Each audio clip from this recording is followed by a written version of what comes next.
Hello food lovers, welcome to our channel. నేను మీ రాణి ఎర్రంశెట్టి. ఈరోజు చాలా సింపుల్గా టేస్టీగా 5 మినిట్స్లోనే కుక్ చేసుకునే స్వీట్ రెసిపీ చేసి చూపించబోతున్నానండి.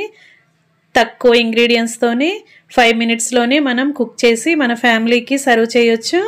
ఆ ప్రాసెస్ అంతా కూడా నేను మీకు చూపిస్తాను. వీడియోని మధ్యలో స్కిప్ చేయకుండా ఫస్ట్ నుంచి లాస్ట్ వరకు చూడండి. అంతేకాకుండా నా ఛానల్ని మీరు ఫస్ట్ టైం వాచ్ చేస్తున్న వారైతే రన్ అవుతున్న వీడియో కింద రెడ్ కలర్ ఆప్షన్ టచ్ చేసి ఏఎల్ఎల్ ఆల్ అని బెల్ ఐకాన్ని కూడా యాక్టివేట్ చేయండి. నేను పెట్టబోయే రెసిపీస్ అన్నీ కూడా మీ ఫోన్కి నోటిఫికేషన్కి వస్తాయి. ఏ రోజు రెసిపీ ఆ రోజు ఓపెన్ చేసి చూడొచ్చు. అంతేకాకుండా మీకు కూడా ఆ రెసిపీస్ అనేవి నచ్చితే ఫాలో అయ్యి మీ ఫ్యామిలీకి కుక్ చేసి సర్వ్ చేయొచ్చండి. ఆ ప్రాసెస్ అంతా నేను మీకు చూపిస్తాను. ఇంకా ప్రాసెస్లోకి వెళ్ళిపోదాం.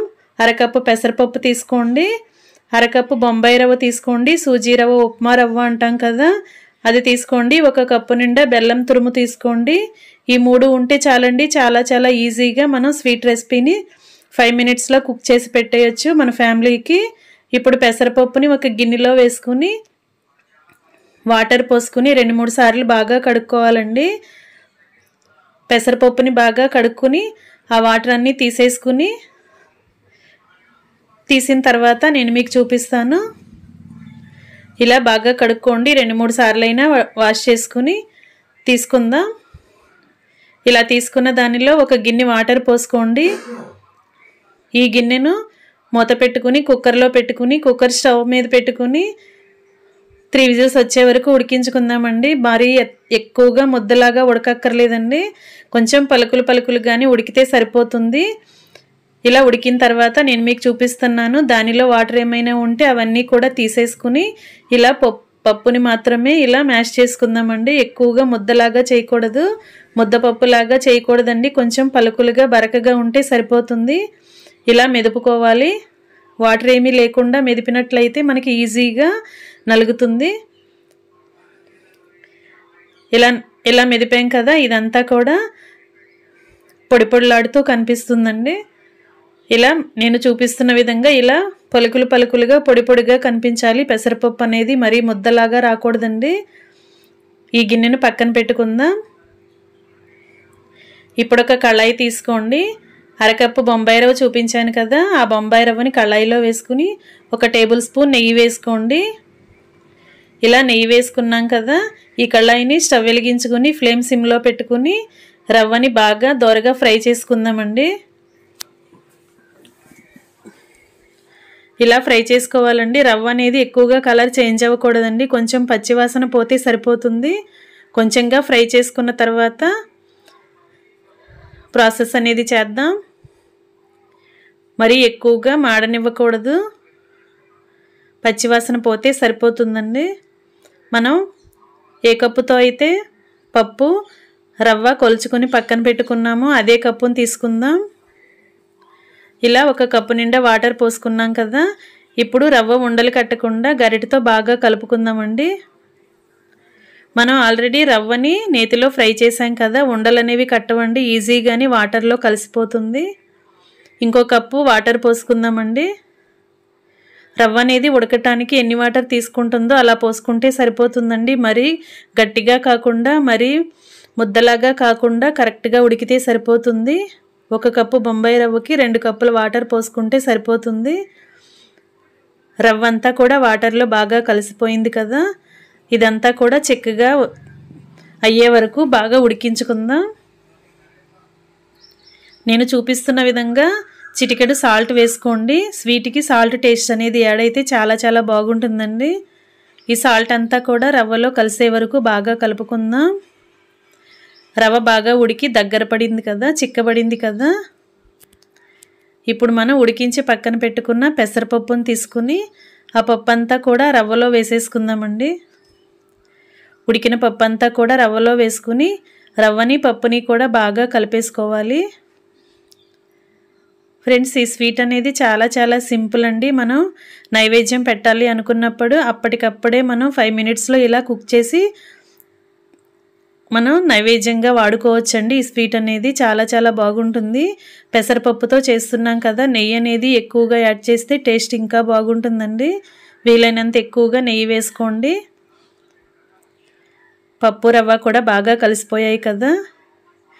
ఇప్పుడు ఒక కప్పు నిండా బెల్లం తురుము చూపించాను కదా, అదంతా కూడా అలా వేసేసుకుందామండి. స్వీట్ ఎక్కువగా ఇష్టపడేవారు ఇంకొంచెం యాడ్ చేసుకోవచ్చు. బెల్లం తడవటానికి కొద్దిగా వాటర్ పోసుకోండి. నేను వీడియోలో చూపిస్తున్న విధంగా కొంచెంగా వాటర్ పోసుకుని బెల్లం అంతా కూడా పప్పు రవ్వలో బాగా కలిసే వరకు కలుపుకుందాం. ఫ్లేమ్ని మాత్రం సిమ్లో పెట్టుకోండి, లేదంటే అడుగంతా కూడా మాడిపోతుంది, స్వీట్ అనేది బ్లాక్గా వచ్చేస్తుంది.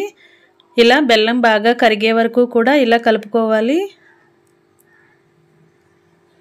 బెల్లం అంతా కరిగిన తర్వాత స్వీట్ అనేది లూజ్గా వస్తుందండి, పల్చగా వస్తుంది కదా. ఇదంతా కూడా బాగా ఉడకాలి. పాకం అనేది రవ్వకి పప్పుకి బాగా పట్టాలి. ఇలా బెల్లం మొత్తం కరిగి పెసరపప్పులో కలిసిపోవాలండి. ఇలా దగ్గర పడే వరకు కూడా మనం గరిటెతో కదుపుతూనే ఉండాలండి, లేదంటే అడుగంతా కూడా మాడిపోతుంది. ఇప్పుడు 2 టేబుల్ స్పూన్లు నెయ్యి వేసుకోండి.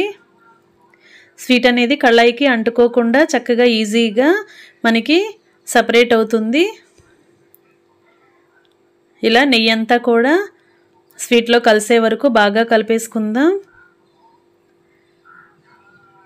ఫ్రెండ్స్ ఇంకా 2 టేబుల్ స్పూన్లు నెయ్యి కూడా వేసుకోవచ్చండి. డ్రై ఫ్రూట్స్ ఉంటే అవి కూడా వేసుకోండి. అడుగంతా కూడా మాడకుండా గరిటెతో ఎప్పటికప్పుడు మనం కలుపుకుంటూ ఉండాలి. నెయ్యి అంతా కూడా ఈ రవ్వలో కలిసే వరకు బాగా కలుపుకుందామండి. నెయ్యి ఎక్కువగా వేసుకుంటే కళాయికి అంటుకోకుండా స్వీట్ అనేది ఈజీగా మనకి డిష్ అవుట్ చేసుకునేటప్పుడు ఈజీగా వచ్చేస్తుంది. ఇప్పుడు 1 టేబుల్ స్పూన్ యాలకుల పొడి కూడా వేసుకుని అదంతా కూడా బాగా కలిసే వరకు కలుపుకుందామండి. ఇంకా స్టవ్ ఆఫ్ చేసేసుకుని కొంచెం సేపు పక్కన పెట్టుకుని చల్లారి పెట్టుకుందామండి. చల్లారిన తర్వాత నేను మీకు చూపించబోతున్నాను. చల్లారిన తర్వాత అదంతా కూడా ఒక ప్లేట్లోకి పెట్టేసుకోండి. కళాయి నుంచి తీసుకుని అలా ప్లేట్లోకి పెట్టేసుకున్నాం కదా. ఇప్పుడు నేతిలో ఫ్రై చేసిన డ్రై ఫ్రూట్స్ వేసుకోండి. బాదం కానీ కాజు కానీ అలాగే కిస్మిస్ ఉంటుంది కదా, అవి కానీ అలా వేసుకోండి. ఫ్రెండ్స్ ఇలా మనం ఈ స్వీట్ని ఇలా డైరెక్ట్గా కూడా మనం బౌల్లోకి తీసుకుని ఫ్యామిలీకి సర్వ్ చేయొచ్చండి, లేదంటే నేను చూపించే విధంగా కూడా చేయండి. 1 టేబుల్ స్పూన్ నెయ్యి వేసుకుని అదంతా కూడా బాగా కలిసే వరకు కలుపుకోండి. చేతికి మనకి ముద్ద అనేది అంటుకోకుండా చక్కగా ఈజీగా మనం చేసుకోవటానికి వస్తుందండి. అందుకే ఇలా మనం చివరిగా ఇంకొక టేబుల్ స్పూన్ నెయ్యి వేసుకుని అదంతా కూడా స్వీట్లో కలిసే వరకు బాగా కలుపుకుందామండి. ఇప్పుడు మనం కావాల్సిన సైజులో తీసుకుని ఇలా లడ్డూలాగా చేసుకోవటమేనండి. ఇంకా రెడీ అయిపోయింది ఎంతో టేస్టీగా ఉండే పెసరపప్పు లడ్డు. చాలా సింపుల్గా ఈజీగా మనకి 3 ఇంగ్రీడియంట్స్ ఉంటే సరిపోయింది కదా. చాలా సింపుల్గా మనం స్వీట్ని ప్రిపేర్ చేసి మన ఫ్యామిలీకి సర్వ్ చేయొచ్చు. ఇలా మీరు కూడా కుక్ చేసి మీ ఫ్యామిలీకి సర్వ్ చేయండి, మీకు కూడా చాలా బాగా నచ్చుతుందండి. ఇలా మనం ఉడికించుకుని పెట్టుకున్న రవ్వంతా కూడా ఇలా ఒక్కొక్కటి చేసుకుని లడ్డూలాగా చేసుకుని ఇంకా సర్వింగ్ ప్లేట్లోకి పెట్టేసుకోవటమేనండి. ఎంతో టేస్టీగా ఉండే పెసరపప్పు బొంబాయి రవ్వ లడ్డు రెడీ అయిపోయింది. మీకు గనుక ఈ రెసిపీ నచ్చినట్లయితే లైక్ చేయండి, అలాగే వీడియోని మీ ఫ్రెండ్స్కి ఫ్యామిలీ మెంబర్స్కి షేర్ చేయండి. నా ఛానల్ని ఫస్ట్ టైం వాచ్ చేస్తున్న వారైతే రన్ అవుతున్న వీడియో కింద రెడ్ కలర్ ఆప్షన్ టచ్ చేసి నా ఛానల్ని సబ్స్క్రైబ్ చేసుకోండి. నా ఛానల్ని సబ్స్క్రైబ్ చేసుకున్నప్పుడు మాత్రమే నేను పెట్టబోయే రెసిపీస్ అన్నీ కూడా డైలీ మీ ఫోన్కి నోటిఫికేషన్కి వస్తాయండి. ఓపెన్ చేసి చూడొచ్చు. అలాగే మీరు కూడా కుక్ చేసి ఫ్యామిలీకి సర్వ్ చేయొచ్చు. చాలా సింపుల్గా తక్కువ ఇంగ్రీడియంట్స్తో తక్కువ ఖర్చుతో ఈజీగా రెసిపీస్ అనేవి పోస్ట్ చేస్తాను. మీకు నచ్చితే ఫాలో అవ్వండి. చాలా టేస్టీగా ఉంటుందండి. ఇది పెసరపప్పుతో మనం చేసాం కదా, ఒంటికి చలవ చేస్తుంది. చాలా మంచిదండి. టేస్ట్ అనేది కూడా చాలా బాగుంటుందండి. మీరు కూడా ఖచ్చితంగా ఒకసారి ట్రై చేసి చూడండి, మీకు నచ్చుతుంది. Thanks for watching. నేను మీ రాణి ఎర్రంశెట్టి.